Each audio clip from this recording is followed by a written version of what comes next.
Hello, good evening, welcome. This is QTV News. I am Mudu Gajaga and thanks for joining us. First, the main local, international and sports news headlines. In observance of the Gambia's 56th independence anniversary celebration, His Excellency Adama Barrow has declared Thursday, 18th February 2021 a public holiday throughout the country. We hear about a meeting to review the challenges of implementing the National Coordination Mechanism on Migration. Refurbishment of the country's only international airport is complete, and we went to take a look.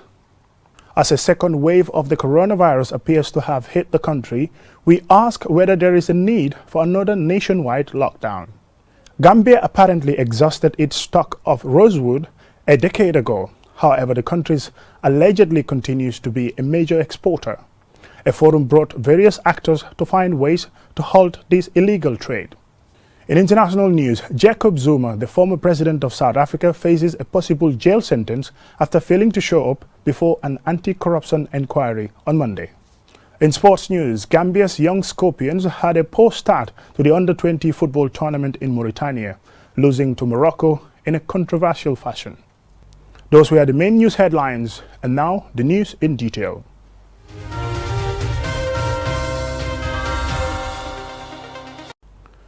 Welcome and thanks for joining us. This is QTV News. To mark the 56th independence anniversary celebration of the Republic of the Gambia, the public is notified that Thursday, 18th February 2021 is a public holiday throughout the country. The celebration will be at the Makati Square in Banjul, and the parade will be attended by His Excellency the President Adama Barrow, the security forces, school children and voluntary organizations. All invited guests are kindly asked to be seated at 9 a.m. The President wishes to take this opportunity to wish all Gambians, home and abroad, a happy celebration and a blessed day. The release ends. And now to migration. Migration continues to be a major factor in the lives of many Gambians. Migration stakeholders on Wednesday gathered for a high-level meeting to review the progress and challenges of the National Coordination Mechanism NCM on migration for the Gambia and to develop a work plan for 2021. Alusisa reports. Migration and refugee matters have become major issues in the international agenda and loom large in the Gambia. Millions of people migrate in search of new economic opportunities, while others move to escape armed conflict, poverty, food insecurity, persecution, and human rights violations and abuses, among others. The National Coordination Mechanism on Migration is a government-led interagency coordination platform that is in charge of migration issues in terms of facilitating cooperation among relevant stakeholders on migration-related matters. Such a mechanism is particularly relevant to the Gambia as, given its size, the country contributes disproportionately high numbers to migration statistics. This is the first high-level meeting of the Gambia's National Coordination Mechanism on Migration since it was launched in the Gambia in November 2019. It is meant to reflect on the NCM's progress and challenges, but more crucially, define the role the NCM can play in pushing national development forward. The NCM is chaired by the Office of the Vice President and includes, among others, the Office of the President, the Ministries of Interior, Foreign Affairs, Justice, Youth, and Finance and Economic Affairs. Dr. Aissatou Touré, the Gambia's Vice President, said though migration presents large opportunities for growth and development, it also poses challenges that need to be addressed, such as displacement, abuse and exploitation, and irregular migration. As we carry on this conversation in the sessions today, keep two things in mind. How do we mainstream migration more prominently and effectively as a cross-cutting issue in our next iteration of the National Development Plan? And how do we make the NCM work felt by the average Gambian? The NCM was a concept pioneered in East Africa aimed at coordinating migration policies and interventions. Under the guidance of the Intergovernmental Authority on Development, member states had begun establishing intergovernmental mechanisms. Fumiko Nagano, Chief of Mission with the International Organization for Migration, welcomes the significant steps taken since its launching in the Gambia. This includes operationalizing 6 of the NCM's 8 thematic working groups, coordinating responses to a wide range of pressing issues, initiating the country's voluntary national review of the Global Compact for Migration and its 23 objectives, and much, much more. In adopting the New York Declaration for Refugees and Migrants in 2016, the UN member states recognized the need for a comprehensive approach and enhanced cooperation at the global level to respond to this global phenomenon. Among the aims of the Global Compact for Migration is to address all aspects of international migration, including humanitarian, developmental, human rights related, and other aspects. Deputizing for the UN Resident Coordinator, Desta Turune, the WHO country representative, said migration is both a global and domestic concern, which calls for concerted efforts. In recognition of this, Secretary General Antonio Guterres himself established the UN Network on Migration in Geneva, led by IOM, to support the implementation, review, and follow-up of the Global Pact for Safe, Orderly, and Regular Migration. The participants will be expected to put together all pieces of migration governance together and to think of a work plan that will make the NCM come to life in all its various thematic areas. This will require adequate funding to facilitate the implementation of the quarterly activities and proper definition of roles in the operation of the NCM, among others. Reporting for QTV News, I am Aliou Cisse. After months of activities, the renovation and upgrading of the country's sole international airport is complete. On Tuesday, the Board of Directors of the Gambia Civil Aviation Authority toured the refurbished complex, which is due to be inaugurated later this month. Babukar C has the rest of that story. The improvements will enable the airport to handle an increased number of passengers, which could benefit the country's important tourism industry. The rehabilitation project was expected to be completed in mid-2020, but according to the contractor, the coronavirus pandemic delayed their work as most of the materials needed could not arrive on time. The project involved an exhaustive overhaul of the terminal building, including the expansion of the structure, and provided services in excess of $14 million. The works included renovating the ceiling, floors, and expansion of both the arrival and departure areas. The renovation project has led to an increase in the number of check-in counters, modern international standard X-ray machines, an improved cooling system, new conveyor belts, standard restaurants, more office space for airlines, as well as full banking services on site. During a tour to assess the completed work ahead of the inauguration later this month, the chairman of Gambia Civil Aviation Authority Board of Directors, Ibrahima NF Bojang, had this to say. We are very much impressed, even though we are part and parcel of this place. But any time we come here, we are proud of our people and the contractor as well. This airport has gone through a total, how do you call it, transformation. You don't even recognize your own places. I spent almost 20 years here. It seems as if it's a new building. Everything is new, modern, and up to date. We are proud of our management. The board is very proud of the work they have done. They kept to standards. I went through the check-in area just recently. Before we used to have only 8 check-in points. Today we have 14. You go into the departure, the gates are almost 5 gates now. Not to talk of the explosive detection machines in the ADSs in the luggage compartment area. So all in all, this is a new airport. Gambians should be proud of this airport. Rex King, the deputy board chair of GCAA, says the amount of money allocated for the renovation is huge, but wants the public to realize that it wasn't just about the refurbishment works, but also involved purchasing machines for a fully equipped modern airport. It may be expensive in the eyes of the ordinary person, but to run an airport is not cheap. And for us, safety is all what it's all about. What we are focusing on right now is the maintenance aspect. Having spent all this money to make it look like this, we want to make sure that we have value for money.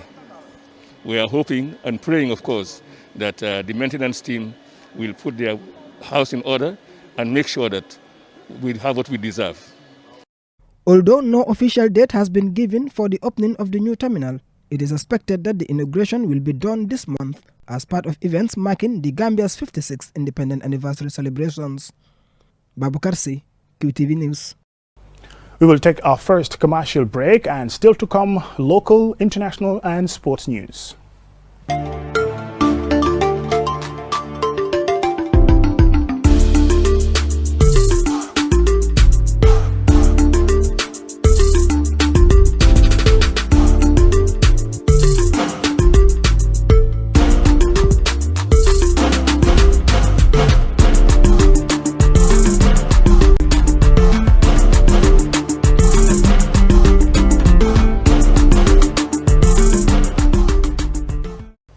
Welcome back. If you're just joining us, this is QTV News.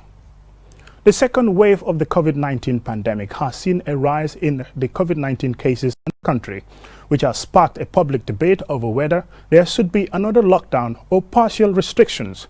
QTV's Aliu Cisse spoke to a senior official at the Health Ministry, and he reports. Just when many have thought the pandemic was about to leave, a shocking second wave of the global deadly pandemic COVID-19 emerged with a resurgence of cases in the Gambia. The restrictions introduced to contain the spread of the pandemic have been relaxed. The preventive measures are now given little consideration by not only the public, but including political leaders and even those responsible for enforcing them. Contrary to earlier prohibitions on public gatherings, political gatherings and musical concerts are now being organized with no requirements for attendees to wear face masks or even hand washing. Businesses that used to insist on face masks and hand washing before entry no longer do so. Opinions are divided over whether there should be a lockdown following the increase of confirmed cases. While some deem it necessary to curb the spread, many say any move to reintroduce a lockdown could face public resistance, as huge public gatherings, including political rallies and concerts, had continued to be organized despite the pandemic. Dr. Mustafa Bitey, the Director of Health Services at the Ministry of Health, said there was no plan to impose any lockdown at the time of the interview on Tuesday, but added that it is not totally off the table when and where it is found to be unavoidable. Is there any plan to have any lockdown soon as it is? Yeah, nothing is off the table, so we look at it, and we do have surveillance meeting regularly, almost 3 times a week, which is chaired by the minister and all this team. We look at the reports, look at the information, the data, and then do recommendations. So people always ask for lockdown. That's not the only solution. There are countries who have gone through the whole COVID up till now. They've never closed their schools, they've never done lockdown and all. So this is a new disease, and you are trying to balance, maintaining the disease, controlling it, and also maintaining livelihoods. Yes, so you look at what you think would be best for the country, and at all times. So then you advise the government to say, okay, we think you should do a lockdown, but we've not given that advice yet. We are following the situation and then asking everyone to follow up with do what they are supposed to do, the precautionary measures. We are working strongly on the vaccine and hoping that we will get it soon. Then I think right now that's not off the table. There will be some restrictions very soon. We are looking at that. And then, but we think that, before you do a lockdown, for now, we've not advised that, but it's not off the table. But we're just saying that that's not the only solution. There are other options that are available that we are looking at also. As of Wednesday, 17 February 2021, there were over 4,000 confirmed cases, over 350 active cases, and over 130 deaths. Millions of dollars are reported to have been spent on fighting the pandemic, particularly on procurement of medical equipment, food relief, and on setting up isolation centers. However, patients in these isolation centers have deplored the poor conditions of those centers. The Gambia is among the poorest countries where most people live in abject poverty. It has one of the most weak health systems. Ironically, the pandemic has forced government to increase expenditure in the health sector. The pandemic has seen an unprecedented inflow of donations from around the world to boost the country's health sector. Whether there will be a lockdown or not, it remains to be seen how the government will be able to convince the public to respect the COVID-19 regulations, which are already being largely ignored. Reporting for QTV News, I am Aliu Cisse. In the light of the worrisome trajectory of a new wave of the COVID-19 pandemic in the Gambia, the government will suspend the issuing of a new police permit for all parties, music, festivals, political events, and all forms of social gatherings, effective 8 March 2021.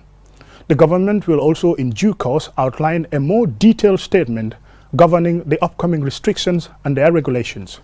The Ministry of Health urged members of the public to adhere to the basic COVID-19 protocols of proper wearing of face masks, social distancing, regular hand washing, and limited gatherings.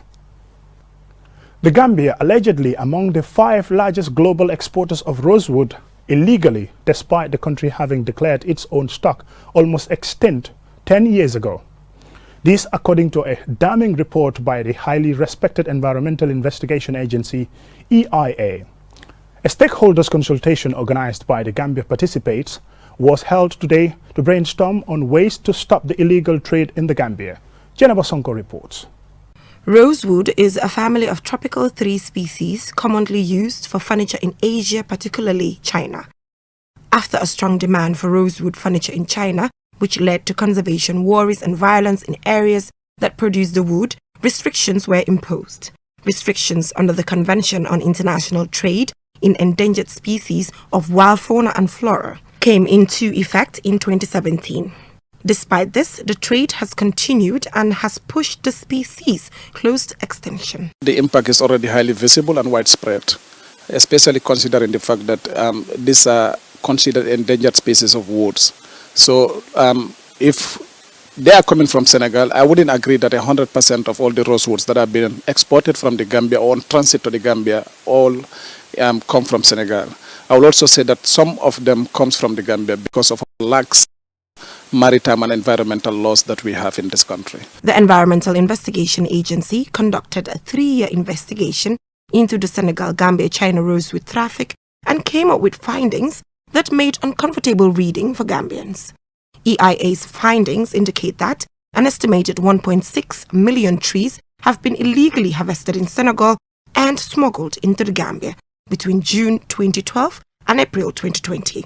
The rosewood traffic between Senegal and the Gambia has been likely controlled by the armed rebel group Movement of Democratic Forces of Casamas and is the principal source of income for the rebels. The EIA's investigative report, cashing in on chaos, among other serious claims, alleged that a Gambian government minister as well as senior Gambian government officials had undermined their own government's export ban. When the report was published, the Gambian government refuted the allegations and were quoted in the local media, describing them as false, unfounded, and nonsensical. Talking about our national budget, if you look at the approved budget of 2021, you will see the Ministry of Environment, Climate Change and Wildlife, the revenue that has been estimated for 2019, 0, 2020, 0. So one wonders all these millions of dollars that have been generated while we still cry about insufficient funds to support our government activities. Where are this money going to? Sambo Kinte from the Ministry of Environment, Climate Change and Water Resources blames the public for the ongoing environmental issues, saying the Ministry of Environment is just a policy-making body and when things are banned, the public should adhere to the bans. You have to understand the role of the Ministry of Environment as far as environmental management is concerned. The ministry deals with policies. What we do is, if we have environmental related concerns, when people are confronted with challenges regarding environmental issues, we come together, invite all the relevant stakeholders, and then draft documents that will actually capture all the concerns. EIA's report also indicates that there's an enormous gap, with the Gambia reporting $471 million less in timber exports than their trading partners, principally China and Vietnam, declared as imports over these years, or approximately $50 million yearly unaccounted for on average. EIA has come up with few recommendations to change the narrative. Part of the recommendations were key. Among them was a recommendation by the EIA to close down the Jainar company, because Jainar company is a company that's responders mediating between the traffickers and then the government and then the Chinese people to ensure that they've closed them down, and of course also to put up an investigation in all these timber dealings, from the port of entry from Senegal and all those things, to ensure that they investigate, and then the investigation reports should be published, and then if there are actions that need to be taken, for it to be taken. Despite the wide publicity given to the report, including a BBC special investigation based on it and the government's on-record refutation of the report's findings, at least one member of the National Assembly Select Committee on Environment claimed he and his colleagues were not aware of the Environmental Investigation Agency's report. Gambia Participates is a youth-led civil society organization that focuses on strengthening transparency and accountability in public institutions. Reporting for QTV News, I am Jenna Bosongo. We will take a short commercial break again. When we come back, local news and international stories.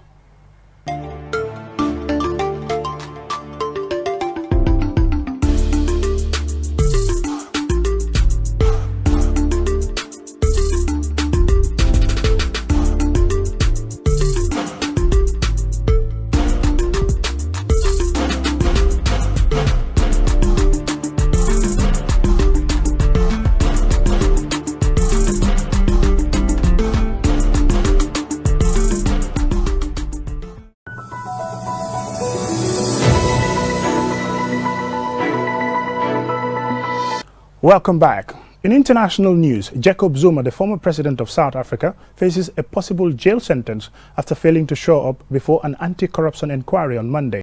Mamadou Mbodj tells us the story of how this came about. The former president had been called to give evidence in an inquiry investigating allegations of systematic graft during his 9 years in power. The 78-year-old had previously either walked out of the inquiry hearings or simply refused to honor its summons. Lawyers representing him did not attend court but sent a 2-page letter blaming the former president's failure to appear on what they described as an irregular summons. The latest snub, however, could land him in jail. The country's highest court, the Constitutional Court, in January, ruled that Zuma was obliged to appear before the investigators.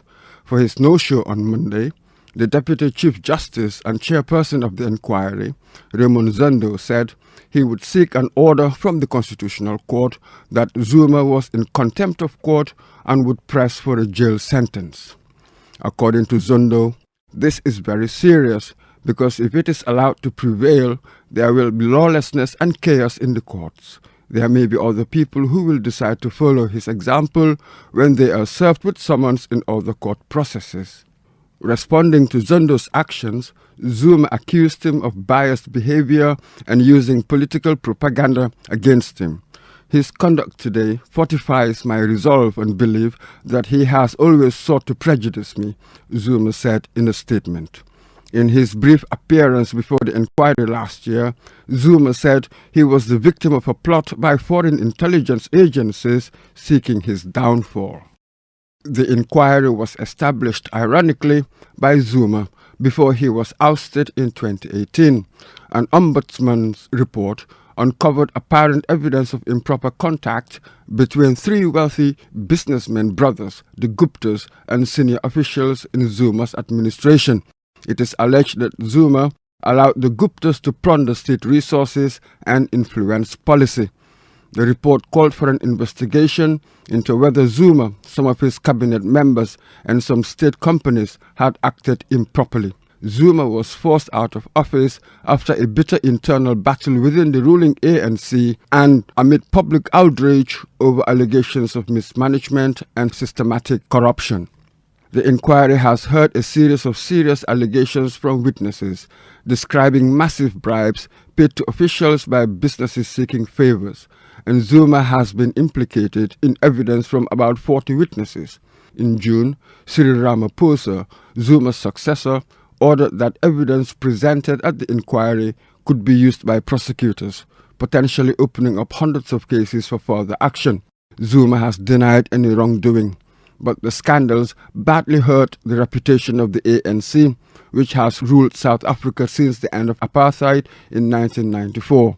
Analysts say Zuma's refusal to appear before the inquiry is one of the most significant tests of South Africa's democratic institutions for many years. They say the refusal is Zuma's strategy to push every legal process as far as it can go. According to a constitutional law professor at the University of Cape Town, Zuma is in a corner and he needs to strengthen his hand one way to do that would be to create a political crisis by making himself into a victim of the system, a kind of martyr, and so generate political energy and space that he can then exploit. He still has a huge following in the ANC. South Africa is struggling with a flagging economy, soaring unemployment, and the continent's worst outbreak of COVID-19. Public outrage has been building for years, but in recent months it has been fueled by a series of scandals involving huge sums corruptly earned on government contracts for emergency supplies to combat COVID-19 pandemic and grants to support the most needy. According to a South African analyst, democratic South Africa appears to have morphed into a fully fledged predatory state, epitomized by what is now referred to as state capture. The ANC, once representing a political tradition of opposition to apartheid rooted in altruism, in its 25 years of governing post-apartheid South Africa, has been living up to the political stereotype of what is wrong with post-colonial Africa, unethical and corrupt African leaders who exercise power through patronage. Perhaps the Zuma case will be a watershed moment when South Africa begins to translate its anti-corruption commitments, loudly promulgated by Ramaphosa, into any real progress. For QTV News, I am Mamadou Mbouch.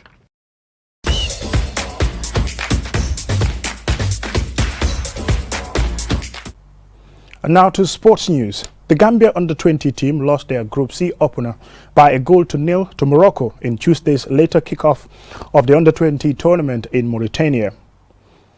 And I've been monitoring the team's progress in that match, and this is my report. The young Atlas Lions took the lead in the first half from the penalty spot in controversial circumstances when a Gambia defender, Idrissa Cisse, was adjudged to have handled the ball inside the area as he tried to block an El Mehdi Maoub header. Goalkeeper Lamin Sedi saved Osman Zamarawi's kick, only for it to be retaken after Sedi left his line. El Mubarak scored the retake to give his side the lead. The penalty decision seemed harsh as the ball appeared to have struck the chest of the defender, not the hand. The young Scorpions had not been organised well and also seemed to let the injustice of the penalty award get to them, often committing too many unnecessary fouls. Despite their struggle though, they had some moments. Aliou Barry, who led the team's attack ahead of regular Mamadou Bojang, had a good run in the box, only for his low shot to be saved by the Moroccan keeper, Bellarauchi. Morocco could have doubled their lead twice in the second half, but failed to hit the target.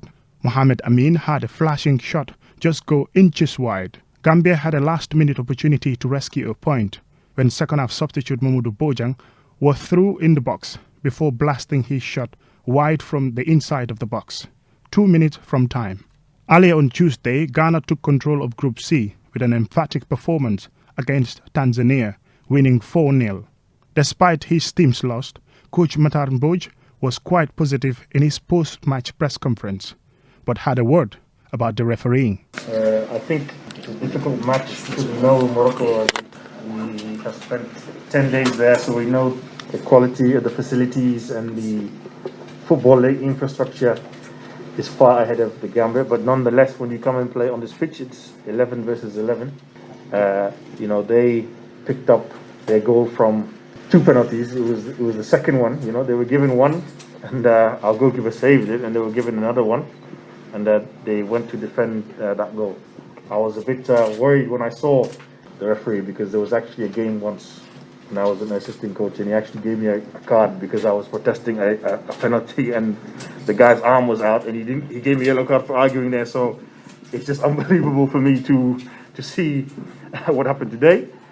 But it's football. Despite that, we still had the opportunity to come back.